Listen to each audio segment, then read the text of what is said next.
Whistle watchers, welcome back. As always, plenty to discuss, and I'm joined by the brilliant Hugo Monnier. What's on the agenda, Hugo? Yeah, as you can imagine, there's plenty to get through, from high tackles to unique knock-ons, and there's plenty of debate in the Rugby Championship as well. So this is what we've got coming up. Should we add extra time for time spent looking at the TMO? We'll look at that final line-out between Ireland and France. The knock-on. Is that the way in which we should be looking at ending a game? And what does a referee look at when awarding a forward pass? All that and more on this week's Whistle Watch. Hugo, as always, you've been busy watching the Women's Rugby World Cup, reviewing the Rugby Championship. Where are we going to start? Going to start France against South Africa. It's been a couple of weeks. We go back to the 7th of September, and the South African number 12, she gets a yellow card, which goes on review, then gets upgraded to a red card. Was it the right decision, Nigel?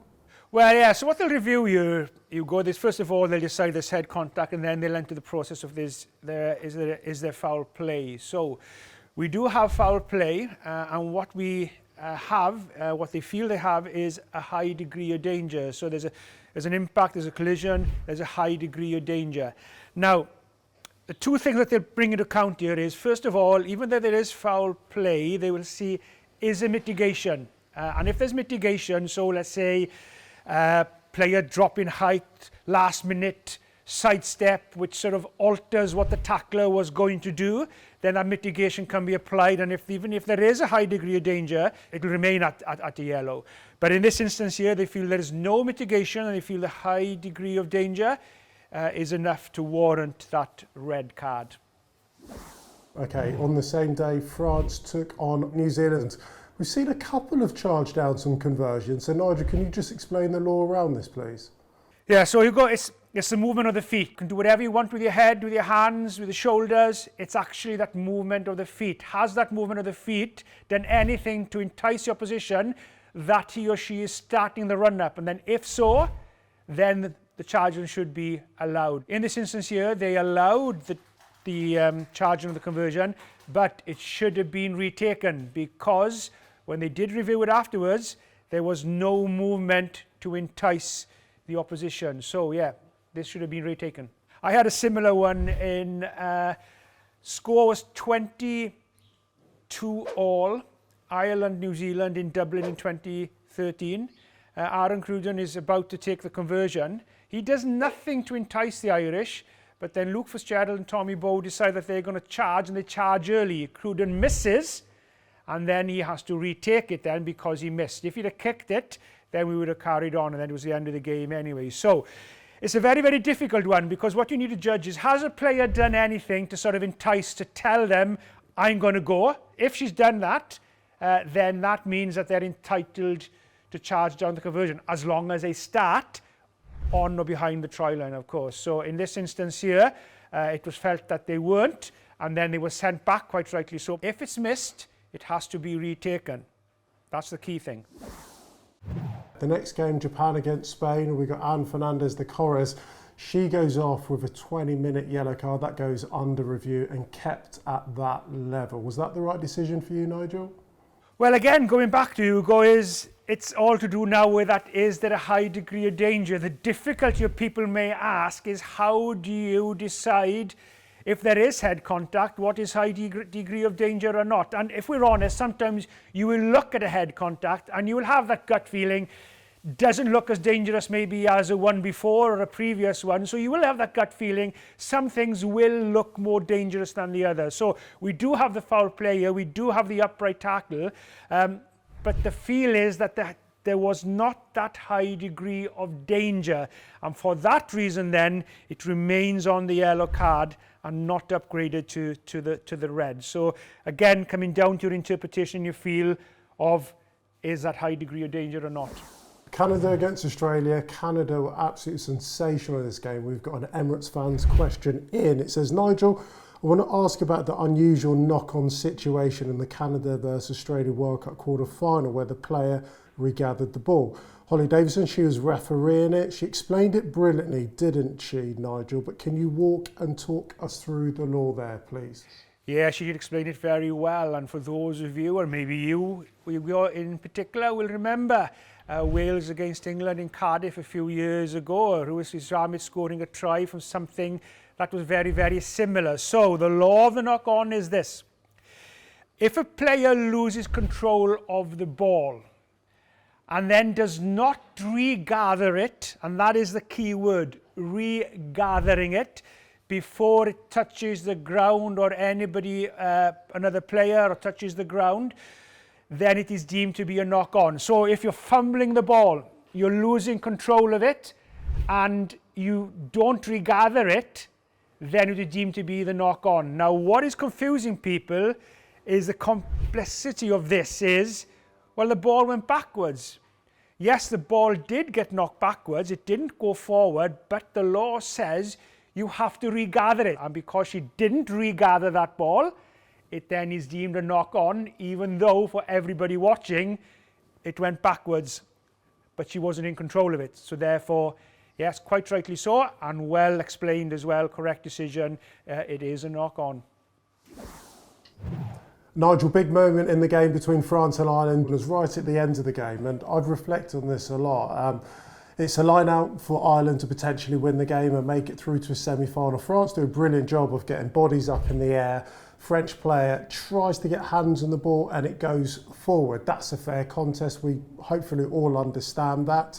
But for me, the question is, should we be ending the game on a knock-on? And I'm of the opinion, Nigel, if the attacking team knock the ball on, then you've lost the right to do that. But if a defending team knock the ball on, I do feel as if we should maybe have a scrum to complete that set to end the game. I know that's going against what's written in law, but it just felt so anti-climactic at Stanley Park. Everyone's like, oh, knock on. That's the end of the game. Do you think that's a law that could be reviewed? Does it make sense what I'm saying? It certainly makes sense, and it is a very valuable point as well. So let's look exactly what happens here with the law. So as you mentioned already, it's a contest for the ball. So we don't have a deliberate act. Now, if you had a deliberate act, you would have a penalty for a deliberate knock-on. So that means then, irrelevant what time it is in the game, that penalty will take place. Same for a free kick as well. So we don't have that.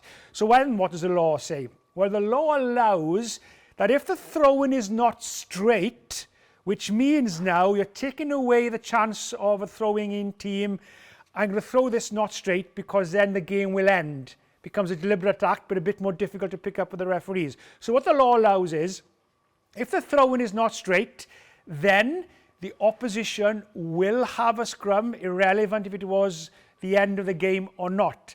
Now, what the law does not state is, if it is a knock-on in a contest for the ball. And the reason for that is because what you could say is, well, the defending team did well to contest this, to nearly get the ball. They just didn't. So then you don't reward the opposition with a scrum from that line out. So your point is very, very valued, Hugo, but that is what the law is, and it's a law that I can certainly follow where they've gone for the ball, you've got to allow them to defend it. They were unlucky they didn't get it. So then why should the opposition be rewarded? Because they failed to get the ball themselves. So, yeah, that's what the law is. So, yeah, the ending was perfectly correct in the game. We've had another Emirates fans question come in. We're seeing more and more tries overturned after conversion has been taken at the Women's Rugby World Cup and in the Rugby Championship. Nigel, should extra time be added in these cases, similar to how they do in the NFL and the NBA? And how do we balance accuracy in keeping the spectacle alive? Yeah, so what they've brought in a few seasons ago, I can't remember exactly when it was, but quite a few seasons ago, that what you tend to find was this, okay? So a referee will award the try because he's pretty confident the try was scored. What happens then, the TMO will check in the background if there was anything, or sometimes the referee will have an incline, I've got a gut feeling something could be wrong here, but I'm going to award the try. Could you just check that everything was fine in that last ruck? So whilst this is happening, the TMO will check. So what everybody wants is obviously the game to continue. They don't want stoppages after stoppages, TMO after TMO. But what was happening then? If the team knew, we knocked that on in there, they were getting smart. they would take the conversion pretty quickly. So then it means that once the conversion was taken quickly, you could not go back and check that. So what they decided to do was, for the transparency and getting the correct decision, they brought in the law that means that even if the conversion is taken quickly, if the TMO picks something up afterwards because they didn't get the footage in time, they would be able to go back and check that as long as the restart hadn't taken place. So that's where we are at now. Now, obviously, what we'd all like to see is that the TMO and the match officials get the decision before the conversion is taken. Sometimes it's worth you telling the player, hang on please, I'm stopping the clock. I'll tell you when you can go. I just want to double check something with the TMO. So it all looks a bit better for the game and the flow of the game rather than going back to, everybody thought the try is scored, going back to restart the game, oh God, we've got to go back again. So what we'd like to see is a process where we get it before the conversion is taken. But unfortunately sometimes because the footage the TMO can get hold of is not there. So it's important we get the right decision. So that's what we should really be aiming for in the game. As far as just sort of adding time on goes, it shouldn't make a difference really, because when you stop to go and check that, then the clock stops. So you're not losing time really here. You shouldn't be losing any time on the clock. But as I said, if the referee tells the kicker, hang on a minute, time off, want to double check something with the TMO, then obviously you wouldn't have this issue in the first place. Right, so now on to the Rugby Championship where things are really hotting up. Argentina took on Australia. Santiago Carreras, a deliberate knock-on just outside Australia's 22. It was given as a penalty, but no penalty try. Was that the right decision? Well, again, penalty try, we're down to the probability. So let's look at a deliberate knock-on first of all. A deliberate knock-on is a penalty, okay? There is no debate about that. If you deem something to be deliberate knock-on, which means a player did not have a realistic opportunity to regather that ball, then it becomes a deliberate knock-on. If you feel a player, oh, he nearly got it, he could have got that, could have regathered that, he had a chance but he didn't, then it's just a knock-on. So what we have in this instance here, we do have a deliberate knock-on. Now what tends to happen is this: if that deliberate knock-on is close to the try line, in that red zone, or there is a line break, which means if the pass would have gone, they would have been 20, 30, 40 yards upfield, then that will almost certainly, or should, follow with a yellow card. You could have a deliberate knock-on yellow card in your own half as well. So let's say a player is picking a ball up from the back of the ruck and the opposition just comes over and slaps it down cynically. Even then there's no line break or close to the try line, that still would be a yellow card for cynical play. So we do have a line break here. So we have a yellow card. We should have a yellow card. Now, the key thing this, Hugo, do you feel that there were defenders there which would have come across and prevented that try, which takes away the probability of it? And because of this instance, there seems to be enough defenders shifting across, we cannot say that there is a probable try. And for that reason, we don't have the penalty try. If you think that those defenders were never going to get across in time and they probably would have scored, then you would have had the penalty try. So the key thing is here when you're looking at the penalty try, probable. That's the key word for you to remember. Yeah, almost carbon copy, almost the same question again, but this time involving Max Jorgensen. Same action just outside the Argentinians 22. It was a penalty, but no penalty try. Was this the correct decision, Nigel? Yeah, so Argentina 15 is going across, so he'll probably make the tackle, which means it's not going to be probably a try. Therefore, correct decision, no penalty try. Towards the end of the game, in a really tight rugby championship where it's so tight, Australia, they scored a try right at the end of the game, creating them a losing bonus point. The pass did look forward. Are you in agreement with that? And if so, why wasn't it called on the field of play? Yeah, just remember forward passes, if it leaves the player's hands, the player passes the ball forward, which means it's travelling towards the opposition goal line as he's passing the ball. If it's flat or behind and travels forward afterwards, then we play on. But yeah, to be honest, Hugo, there isn't really much debate about this one. I think you would be finding it very, very hard to find somebody to say that this is not a forward pass. It's clearly a forward pass. Sometimes as a referee, when you're running, you could have a player who's just going past your line of sight, which means you don't actually see it, which means then you'll be relying on your assistant referee, which should be getting it. He may well have just glanced away for a split second to look at something else, particularly if the player's getting close to the touchline. And if he misses it, then you certainly would expect the TMO to come in for something that is clear and obvious. If it's debatable 50-50, forget it, leave it there.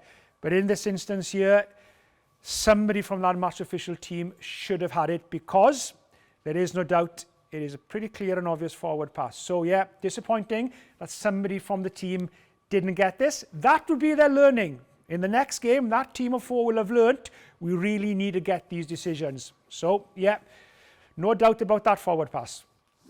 A cracking game between New Zealand and South Africa. An incident took place in the 45th minute. It looked like a head-high shot on Finlay Christie. No public review, but is that something that would have been checked behind the scenes, Nigel? Yeah, it certainly would be, and it's difficult to say really, isn't it? So that's what happens. If the team of officials on the field don't see something, or they may have a doubt about something, they could well initiate or trigger the TMO to have a look at something, or the TMO will be checking himself. So what will happen here? The TMO will be checking in the background, and he's checking in the background, and then for him, he doesn't have enough evidence to say that there is clear head contact, and therefore they won't be calling in the foul play. You also look at the actions of the tackler, who's going low as well. The player is moving away from it. The ball carrier, as he passes, is moving away from the action as well. So there's a lot of things here of dynamics and movement as well. So do we have clear head contact? No, we don't. That is the footage that the TMO will be looking at in the background, clearing it up. Hence why we don't have the head contact foul play. Straight after that, we had a big tackle from Tuba Vai on Cheslin Colby. Many are saying that could have been a yellow card. What was your reading of it, Nigel? If a player so imagine you're running at me with the ball, you go, and for some reason I'm sort of bracing myself to sort of take your impact, then that doesn't mean that I've led with the shoulder, then it means it wouldn't be foul play. But in this instance here, the player is making a no-arms tackle or leading with the shoulder, so it is foul play. So the match officials have seen that it's foul play, and they deemed that it was just a penalty. He was lucky, I think. On many other occasions, he could well have landed up with a yellow card. It's one of those, Hugo, that if you feel that it reached the yellow card threshold, was dangerous enough for a yellow card, you would give it. If you felt, no, it's not one that reaches that yellow card, as the team officials on the day felt it wasn't, then they would give just a penalty. But yeah, I would say he was a bit lucky here, I would say. On other occasions, this could well have been a yellow card. Thanks so much, Nigel. That wraps up another episode of Whistle Watch. Some huge calls, some fascinating laws, as well as some great debates. So thanks as ever, Nigel. Pleasure, Hugo. See you in a fortnight. Yeah, see you in a fortnight. We've got the small matter of the Women's Rugby World Cup, and Whistle Watch will be back straight after that.